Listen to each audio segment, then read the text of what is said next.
Assalamualaikum sahabat sejarah kehidupan. Bayangkan, seorang ayah tua, jujur dan lemah lembut, hanya ingin menjual nasi uduk di pinggir jalan demi memberi makan anak-anaknya.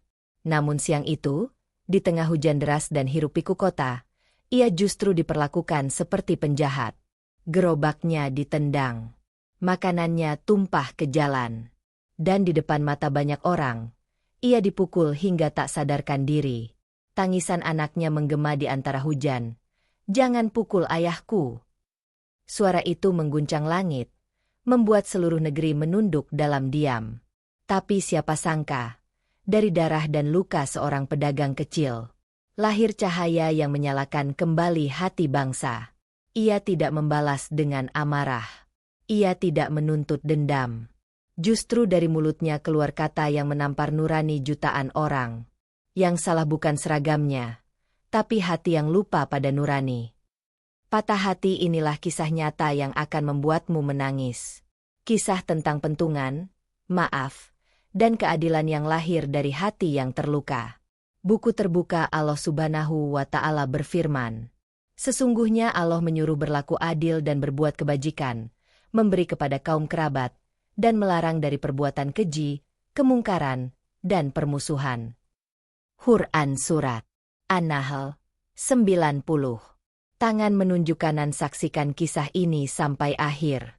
Dan ambillah hikmah dari setiap luka yang berubah menjadi cahaya. Jangan lupa tuliskan sholawat Nabi Muhammad Shallallahu Alaihi Wasallam. Karena sholawatmu akan menjadi saksi di hari akhir kelak. Like tanda jempol naik, komen balon ucapan, dan subscribe bell. Agar kisah penuh makna ini terus menyebar, menjadi amal jariah bagi kita semua. Pagi itu, kota kecil di Jawa mulai ramai. Suara klakson bersahut-sahutan, pedagang kaki lima menata dagangan mereka di sepanjang trotoar, dan aroma nasi uduk menguar dari sebuah gerobak tua berwarna hijau pudar. Gerobak itu milik seorang pria berusia 55 tahun bernama Pak Hasan. Tubuhnya kurus, kulitnya legam, tapi wajahnya lembut dan penuh kesabaran. Setiap pagi, ia datang sebelum matahari terbit, menata meja kecil, piring kaleng, dan termos besar berisi nasi hangat. Sambil menyalakan kompor minyak yang sering macet, Pak Hasan tersenyum kecil.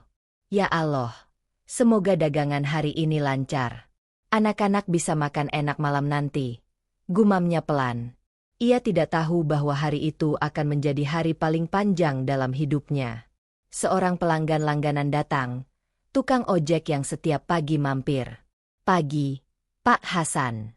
Nasi uduknya kayak biasa. "Ya." Pak Hasan mengangguk, melayani dengan tangan cekatan. Ia menikmati setiap detik bekerja. Bagi orang lain, mungkin ini hanya pekerjaan kecil. Tapi bagi Pak Hasan, inilah cara ia bertahan hidup setelah istrinya jatuh sakit dan anak-anaknya belum bisa bekerja. Namun di tengah kesibukan pagi itu, dari kejauhan terdengar suara sirene pelan mendekat. Sebuah mobil patroli berhenti di ujung jalan. Dua aparat turun, berjalan cepat dengan wajah tegang. Satu dari mereka, bertubuh tinggi dan berwajah keras, menatap sekeliling dengan sorot dingin. Pak Hasan tidak menyadari kedatangan mereka. Ia masih sibuk membungkus nasi uduk untuk pelanggan lain. Tapi ketika bayangan dua orang itu jatuh di atas gerobaknya, ia baru menoleh. "Bapak, jualan di sini dilarang," kata aparat itu dengan nada tegas. Pak Hasan tersenyum kikuk. "Maaf, Pak. Saya cuma sebentar. Nanti juga beres." Aparat itu mengerutkan kening, menatap Pak Hasan tajam. "Saya bilang dilarang. Artinya pindah sekarang." Suasana di sekitar trotoar mendadak sunyi. Beberapa pedagang lain menunduk, berpura-pura sibuk. Tapi mata mereka melirik takut-takut ke arah Pak Hasan. Pak Hasan menunduk sopan. "Saya mohon, Pak. Dagangan baru setengah jalan. Kalau saya pindah sekarang, habis rezeki hari ini." Wajah aparat itu berubah. Nada suaranya meninggi. "Kau tidak dengar perintah saya?" Ia menatap gerobak Pak Hasan seolah itu benda hina. Pak Hasan menelan ludah. "Saya dengar, Pak. Tapi tolong, Beri waktu sebentar. Aparat itu mendekat 1 langkah. Suasana semakin menegang. Suara motor dan klakson yang tadinya ramai, seolah lenyap ditelan angin. Dari arah belakang, seorang ibu tua yang sedang membeli sarapan berhenti, menatap dengan cemas. Udara terasa berat, seperti menunggu sesuatu yang akan pecah. Pak Hasan masih memegang sendok di tangannya, tapi jari-jarinya gemetar. Ia tahu, di hadapannya bukan sekadar peraturan, tapi ego yang sedang menuntut tunduk. Dan di bawah langit pagi yang mulai mendung itu, nasib seorang pedagang kecil akan berubah selamanya. Udara semakin panas meski matahari baru naik sedikit di atas gedung-gedung tua kota. Suara kendaraan beradu dengan teriakan pedagang yang menawarkan dagangan.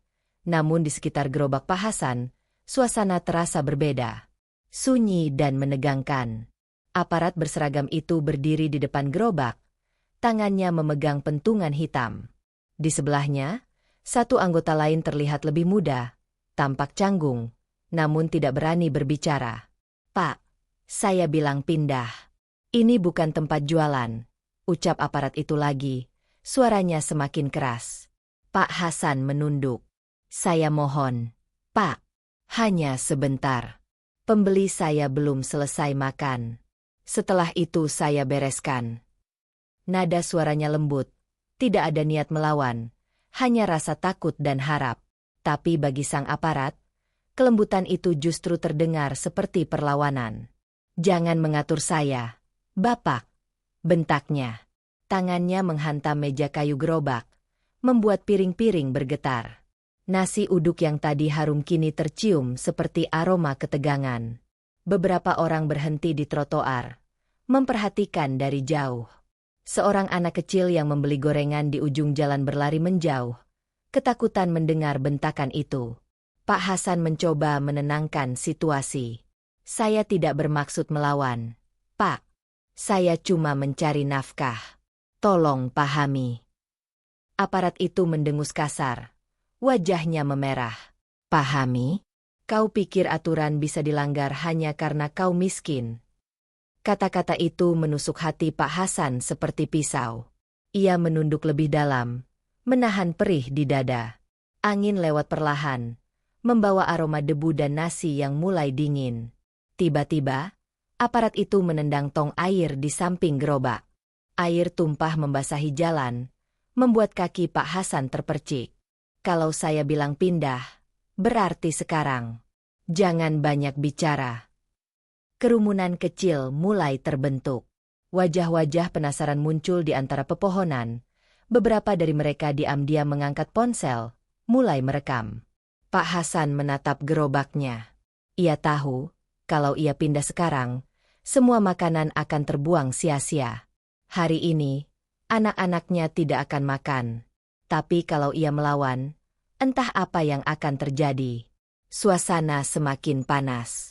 Keringat menetes dari pelipis Pak Hasan, sementara tangan aparat itu semakin kuat menggenggam pentungan di pinggangnya. 1 langkah lagi, dan batas kesabaran itu akan pecah. Waktu seolah berhenti, seakan seluruh dunia menahan napas. Dan di antara hiruk-pikuk kota yang tak pernah peduli, seorang ayah tua sedang berdiri di tepi kehancuran hidupnya sendiri. Kerumunan di sekitar trotoar makin padat. Orang-orang menatap dalam diam, beberapa menutup mulut karena takut, sementara yang lain merekam dengan kamera ponsel bergetar. Angin siang berembus kencang, menyingkap wajah Pak Hasan yang basah oleh keringat dan ketakutan. Aparat itu berdiri hanya 1 langkah di depannya. Tubuhnya tegap, matanya menyala penuh amarah. "Saya sudah bilang berapa kali?" "Hah?" bentaknya dengan suara menggelegar. Pak Hasan mencoba menjawab dengan suara pelan. "Saya mohon ampun, Pak. Dagangan saya tinggal sedikit. Setelah ini saya pindah. Tolong beri saya waktu 5 menit saja." 5 menit? Suara aparat itu meninggi. "Kau pikir jalan ini milikmu?" Tanpa menunggu jawaban, tangannya menghantam meja gerobak. Piring-piring bergetar, beberapa jatuh ke tanah, pecah berserakan. Nasi, sambal, dan tahu goreng tumpah, bercampur dengan debu jalanan. Pak Hasan terlonjak kaget. Matanya memandangi nasi yang berserakan. Itu hasil kerja kerasnya sejak subuh. Tubuhnya menegang, seakan ingin memungutnya kembali, tapi kakinya terpaku. Sementara aparat itu melangkah lebih dekat. Napasnya memburu.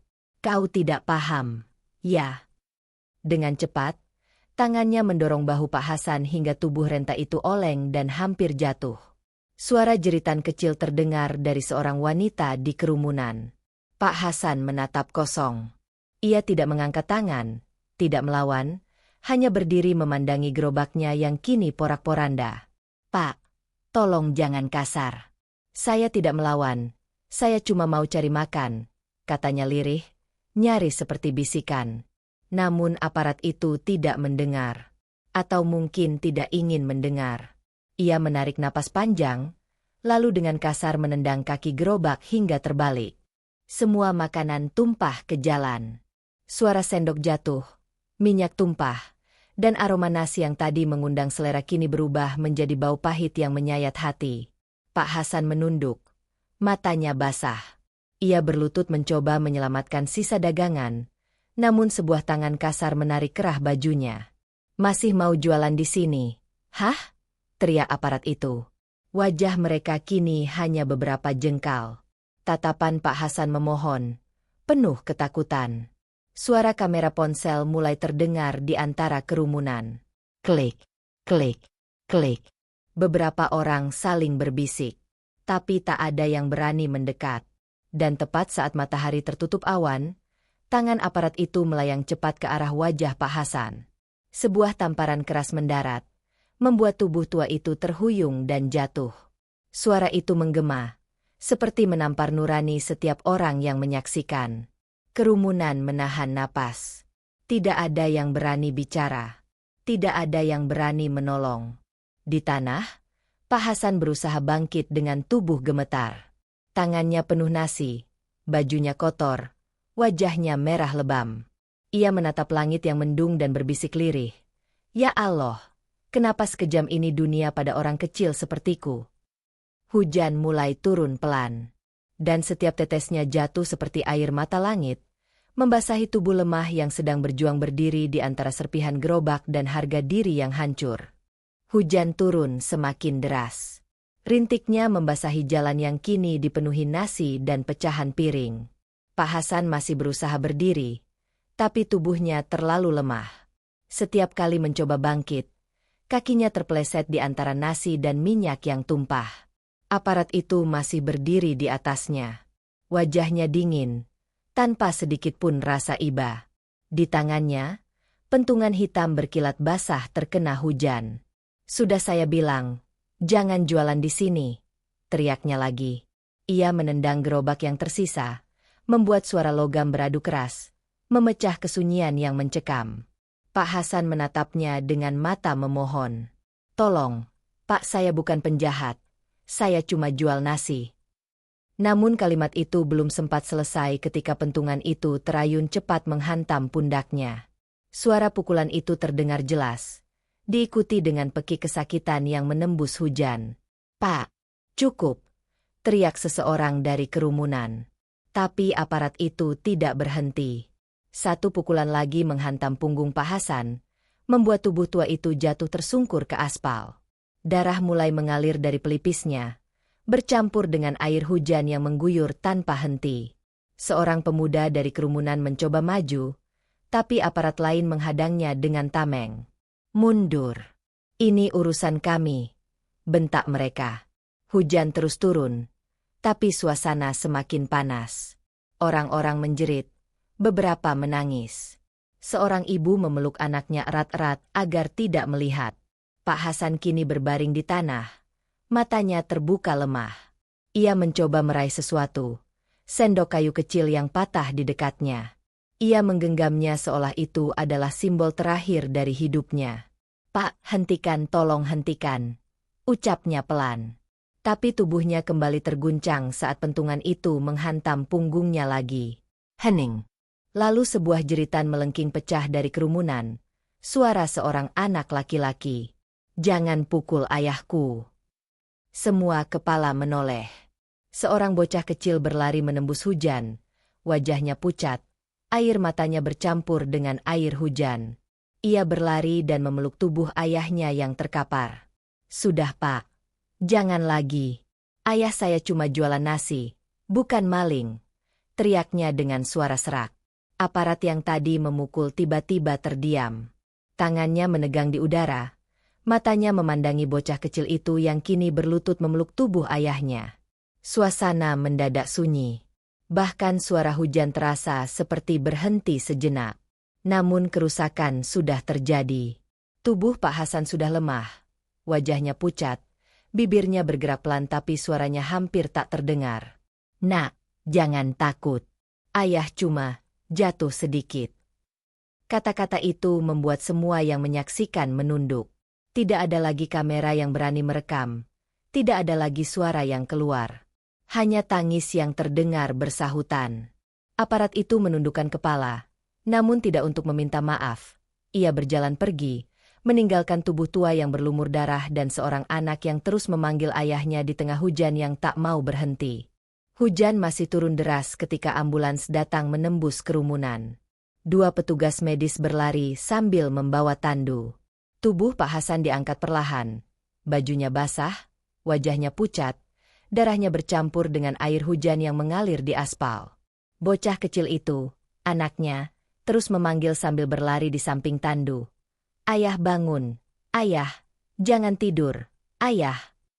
Suara tangis itu menusuk jantung semua yang mendengar. Orang-orang menatap tanpa berani bicara, dan beberapa mulai menangis. Namun di tengah suasana kacau, seorang pemuda yang sejak tadi merekam kejadian itu menatap layar ponselnya. Tangan gemetarnya menekan tombol kirim. Dalam hitungan menit, video berdurasi 2 menit itu menyebar ke berbagai grup media sosial. Dan seperti api yang menyambar bensin, rekaman itu meledak ke seluruh negeri. Wajah Pak Hasan yang dipukul, tubuhnya yang jatuh di tengah hujan, dan tangisan anaknya menjadi pemandangan yang membuat jutaan orang terdiam. Dalam waktu kurang dari 1 jam, video itu muncul di beranda setiap orang, dari pelajar, sopir, hingga pejabat tinggi. Tagar keadilan untuk Pak Hasan dan pentungan nurani mendadak trending di semua platform. Komentar demi komentar membanjiri layar. Kenapa bisa sekejam itu? Dia cuma cari makan, bukan melawan hukum. Di mana hati nurani aparat yang seperti ini? Kabar itu menyebar cepat, melewati batas kota, melewati batas pulau, hingga ke luar negeri. Stasiun televisi menayangkan potongan video itu dengan suara yang dipelankan, namun tetap menyakitkan. Sementara itu di rumah sakit, tubuh Pak Hasan terbaring di ruang gawat darurat. Monitor di sampingnya berdetak pelan, menunjukkan jantung yang berusaha bertahan. Di luar ruangan, istri dan anaknya menangis sambil berdoa. "Ayah, jangan tinggalkan kami." Suara kecil anaknya bergetar, menembus sunyi malam. Di luar rumah sakit, ratusan warga mulai berkumpul. Mereka datang membawa lilin, foto Pak Hasan, dan kertas bertuliskan, "Kami bersama pedagang kecil." Jalan depan rumah sakit berubah menjadi lautan cahaya. Kamera berita berdatangan. Suara reporter menggema. Tragedi ini bukan hanya tentang seorang pedagang yang dipukul, tapi tentang wajah bangsa yang kehilangan belas kasih. Di kantor kepolisian, suasana mencekam. Para atasan duduk tegang di ruang rapat darurat. Nama aparat yang memukul, Bribka Dimas, kini disebut di seluruh media. Ia duduk di ruang pemeriksaan, wajahnya pucat, matanya kosong, seolah baru menyadari bahwa satu tindakan kecil telah menyalakan bara besar. Sementara itu, di rumah sakit, Pak Hasan belum juga sadar. Tangan istrinya menggenggam erat jemarinya yang dingin. "Bertahanlah, Mas. Rakyat menunggumu sadar, menunggumu bicara lagi," bisiknya lirih. Dan di luar, ribuan orang menyalakan lilin bersamaan, menundukkan kepala dalam hening panjang. Tidak ada suara teriakan, tidak ada amarah, hanya doa dan air mata. Malam itu, hujan berhenti, tapi langit masih gelap, seperti ikut berduka atas nurani yang telah dipukul hingga tak sadarkan diri. Malam itu rumah sakit kota terasa sesak. Di luar, ribuan orang masih berdiri di bawah cahaya lilin, berdoa dalam diam. Di dalam, suara mesin monitor jantung berdetak pelan, seolah menjadi irama antara harapan dan kehilangan. Pak Hasan terbaring di ranjang dengan tubuh penuh perban. Luka di kepalanya dalam, kulit wajahnya memar ungu kehitaman, dan nafasnya tersengal di balik alat bantu oksigen. Di sampingnya, istrinya duduk memegangi tangan suaminya yang dingin. Matanya sembab, suaranya parau karena menangis terlalu lama. "Mas, bangunlah. Anak-anak menunggumu. Jangan biarkan mereka kehilangan ayah sekuat dirimu," ucapnya sambil menahan tangis. Anak bungsunya tertidur di kursi, masih mengenakan seragam sekolah yang basah karena hujan sore tadi. Sesekali tubuh kecil itu bergerak, memanggil lirih dalam tidurnya. "Ayah, jangan pergi, ya." Perawat datang memeriksa alat medis, lalu menatap sang istri dengan pandangan lembut. "Bu, beliau masih berjuang. Mohon teruskan doa, karena kadang doa keluarga lebih kuat dari obat manapun." Kalimat itu membuat air mata sang istri pecah lagi. Ia menunduk, mencium tangan suaminya, berbisik lemah. "Ya Allah, jangan ambil dia sekarang, jangan." Di luar ruangan, suara langkah cepat terdengar. Seorang wartawan muda datang membawa kamera. Ia memotret suasana di depan ruang Icu dan menulis sebuah caption pendek. "Tubuh boleh lemah, tapi perjuangan rakyat kecil tak pernah mati." Unggahan itu kembali viral. Ribuan komentar penuh doa mengalir dari seluruh penjuru negeri. Di sisi lain kota, Bribka Dimas duduk di ruang tahanan internal kepolisian. Tangannya menutupi wajah. Napasnya berat. Gambar Pak Hasan yang terkapar masih berputar di pikirannya. Ia berbisik pelan, "Aku tidak bermaksud sejauh itu." Namun penyesalan datang selalu terlambat. Pagi menjelang.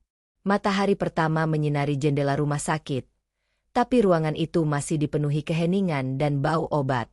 Sang istri terlelap sejenak di samping ranjang, sementara suara mesin terus berdetak. Dan di antara hening itu, jari Pak Hasan bergerak perlahan. Jemarinya yang lemah menggenggam tangan istrinya pelan. Sang istri tersentak, menatap wajahnya dengan mata lebar. Mas Hasan. Kau dengar aku?" Lembut, matanya yang sempat tertutup perlahan terbuka. Pandangannya buram, tapi ia mengenali wajah istrinya. Senyum samar muncul di bibirnya yang pecah. Suara lirih keluar di antara napasnya yang berat. "Bu, jangan menangis. Aku masih di sini." Tangis pecah. Suara istri, anak, dan beberapa perawat menyatu dalam keharuan yang sulit dijelaskan. Kabar bahwa Pak Hasan sadar menyebar cepat. Di luar rumah sakit, ribuan orang bersorak lega. Lilin-lilin yang semalam redup kembali menyala terang. Orang-orang menundukkan kepala, mengucap syukur. Sementara dari dalam ruangan kecil itu, seorang ayah tua kembali membuka matanya, menatap dunia yang sempat meninggalkannya. Namun di balik senyum itu, luka di tubuhnya masih menganga. Dan luka di hati bangsa ini baru saja terbuka. Beberapa hari setelah tersadar, tubuh Pak Hasan masih lemah. Setiap gerakan membuatnya meringis, namun matanya mulai memancarkan kehidupan kembali. Luka di kepalanya dijahit 8 jahitan, punggungnya masih perih, dan tangannya belum bisa digerakkan sepenuhnya. Pagi itu, sinar matahari menembus jendela kamar rumah sakit, menerpa wajahnya yang penuh bekas luka. Di samping ranjang, istrinya menyuapi bubur dengan tangan gemetar, sementara anaknya duduk di tepi kasur, menatap wajah ayahnya dengan mata sendu. Pak Hasan menatap anaknya, lalu berkata pelan, "Nak, jangan takut pada hidup. Kadang dunia memang kejam pada orang kecil seperti kita, tapi kita tidak boleh benci siapapun. Jangan benci polisi itu, jangan benci siapapun. Karena kalau kita membalas dengan kebencian, kita sama saja dengan mereka." Anak kecil itu menatap ayahnya lama, lalu menangis. Ia memeluk tubuh ayahnya pelan, berbisik, "Ayah hebat. Aku ingin jadi seperti ayah nanti." Air mata jatuh di pipi Pak Hasan. Ia tersenyum tipis. Jangan jadi seperti ayah. Nak, jadilah lebih baik dari ayah. Jadilah orang yang membuat dunia ini lebih adil. Di luar kamar, seorang wartawan yang datang untuk meliput tak sengaja mendengar percakapan itu. Ia meneteskan air mata, lalu menulis sebuah kalimat di beritanya malam itu. Dari seorang pedagang kecil yang hampir kehilangan nyawanya, lahir kalimat yang menampar nurani bangsa. Kata-kata itu menyebar cepat di seluruh negeri. Berita tentang kesadaran Pak Hasan dan pesan damainya menjadi viral. Ribuan orang membagikan potongan videonya di media sosial. Orang-orang menulis komentar. Lihat, bahkan yang dipukul pun masih bisa memaafkan. Sementara kita sibuk saling membenci. Hari itu, di berbagai kota, mahasiswa, pekerja, dan pedagang kecil menyalakan lilin di jalanan. Mereka tidak berteriak, tidak berorasi, hanya menunduk hening, mendoakan agar keadilan di negeri ini tidak lagi buta terhadap yang lemah. Di ruang rumah sakit, seorang perwira polisi berpakaian sipil datang menjenguk. Ia berdiri di depan ranjang Pak Hasan dengan wajah tertunduk.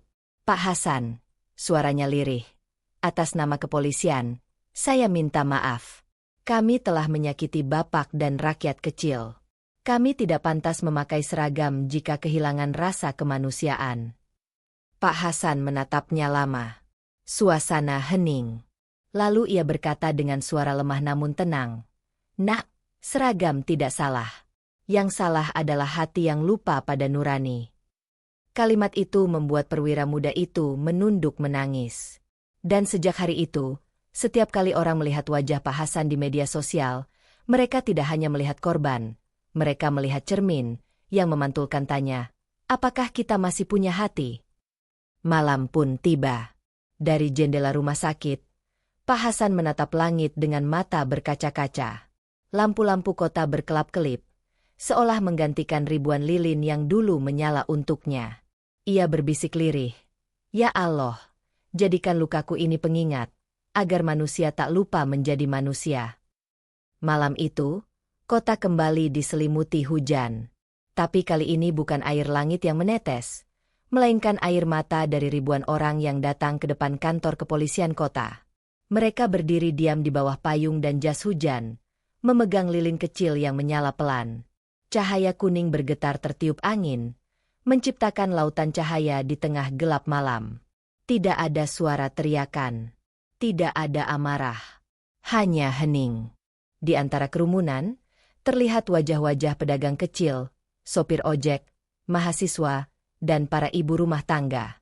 Mereka datang tanpa undangan, hanya karena hati mereka tergugah oleh kisah seorang pedagang tua yang dipukul hingga hampir kehilangan nyawanya. Seorang ibu muda berdiri di barisan depan sambil menggandeng anak kecilnya. Ia menatap lilin di tangannya, lalu berbisik pelan, "Nak, ini untuk orang yang berjuang agar kita bisa hidup dengan hormat." Dari kejauhan, suara langkah pelan terdengar. Semua mata menoleh. Pak Hasan datang. Tubuhnya masih lemah, langkahnya tertatih, tapi wajahnya menatap lurus ke depan. Ia didampingi istrinya dan anaknya. Begitu orang-orang menyadari kehadirannya, suara isak tangis terdengar di mana-mana. Pak Hasan berjalan perlahan menuju barisan paling depan. Hujan menetes di wajahnya, tapi ia tidak peduli. Ia berhenti tepat di depan kantor polisi, lalu meminta mikrofon dari seorang relawan. Suasana sunyi. Semua orang menahan napas. Lalu suara lemah tapi tegas itu terdengar menggema di antara hujan. "Saudara-saudaraku, malam ini bukan malam untuk membenci. Ini malam untuk mengingat. Karena ketika pentungan menghantam tubuhku, yang aku rasakan bukan hanya sakit, tapi kehilangan kemanusiaan. Bukan hanya aku yang terluka, tapi nurani kita semua." Matanya berkaca-kaca, namun suaranya semakin kuat. Kita tidak boleh diam. Tapi kita juga tidak boleh membalas dengan amarah. Karena keadilan tidak tumbuh dari dendam. Keadilan tumbuh dari hati yang berani memaafkan, namun tidak lupa.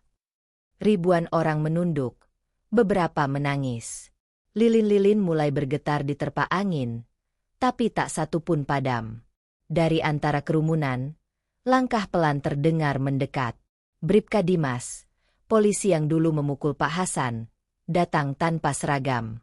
Ia berjalan menembus barisan orang dengan wajah tertunduk. Hujan mengguyur tubuhnya, tapi ia tidak berhenti. Ketika ia sampai di depan Pak Hasan, lututnya gemetar. Ia berlutut di tanah basah, tangannya terangkat, air matanya jatuh bercampur dengan hujan. "Pak, saya bersalah. Saya buta. Saya bukan lagi manusia waktu itu. Maafkan saya." Suaranya bergetar, nyaris tak terdengar. Pak Hasan memandangnya lama. Tak ada amarah di matanya, hanya kesedihan yang dalam. Ia mendekat, menatap Dimas yang berlutut, lalu berkata dengan suara lirih tapi jelas, "Bangkitlah, Nak. Karena yang saya harapkan bukan kau dihukum, tapi kau berubah. Dunia ini butuh lebih banyak polisi yang punya hati, bukan tangan yang ringan." Dimas menangis keras. Ia menunduk mencium tangan Pak Hasan, lalu memeluk lututnya sambil terisak. Kerumunan di sekitar ikut menangis. Hujan berubah menjadi tirai air mata. Lalu Pak Hasan mengangkat lilin di tangannya, menatap langit. "Lihatlah, Allah, malam ini, bukan kebencian yang menang, tapi hati manusia yang kau hidupkan kembali." Ribuan lilin di tangan warga ikut terangkat ke udara. Suara takbir dan doa bergema bersama-sama, menyatu dengan hujan dan air mata. Dari langit malam yang kelabu, kilat menyambar sekali, seolah langit pun ikut bersaksi. Dan pada malam itu, di tengah hujan, bangsa yang hampir kehilangan nuraninya, menemukan kembali cahaya kecil yang disebut kemanusiaan.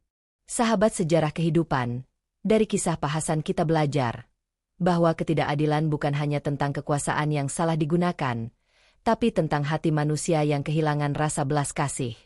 Satu pukulan yang jatuh di tubuh orang lemah, sejatinya adalah tamparan bagi nurani seluruh bangsa. Ketika seorang aparat memukul, dan seorang rakyat kecil memaafkan, di sanalah Allah menunjukkan bahwa kekuatan sejati bukan pada tangan yang keras, tapi pada hati yang lembut. Karena dendam tidak pernah melahirkan damai, tapi maaf yang tulus bisa mengguncang langit. Kita mungkin bukan Pak Hasan, dan bukan pula Bribka Dimas. Tapi setiap dari kita punya pilihan. Apakah akan menutup mata pada ketidakadilan, atau berdiri walau hanya dengan suara yang lemah? Sebab diam di hadapan kezaliman adalah bentuk zalim yang paling sunyi. Allah Subhanahu wa Ta'ala berfirman dalam surah An-Nahl ayat 90.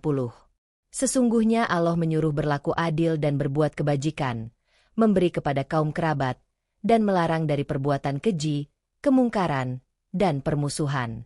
Dia memberi pengajaran kepadamu agar kamu dapat mengambil pelajaran. Ayat ini mengingatkan kita bahwa keadilan bukan sekadar hukum di atas kertas, tapi nurani di dalam dada.